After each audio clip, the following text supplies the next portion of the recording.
And where's Amazon's headquarters?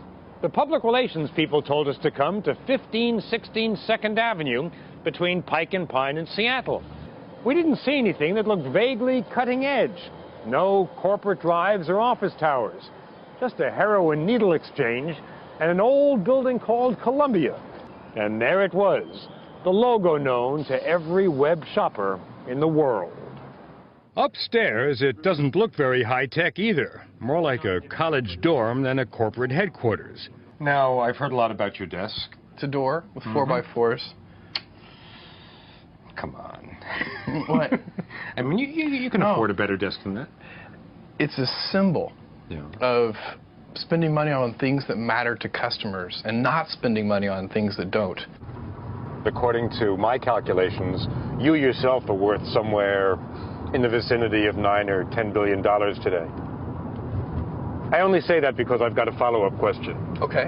What's with the Honda? This is a perfectly good car.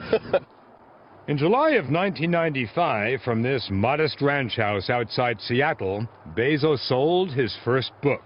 Today, he has 5 huge warehouses in the United States and Europe, packed not only with books, but with CDs and movies.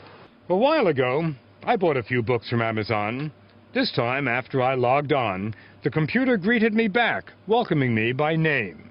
Is this you? That's me. That's you? That's me. Okay.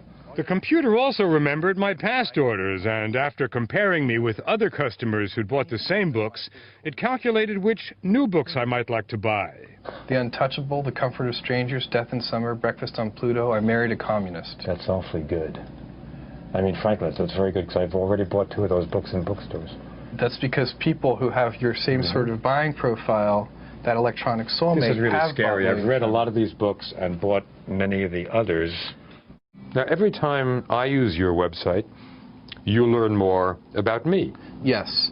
One of your employees has said that you collect half a gigabyte, whatever that is, of information on your customers every day.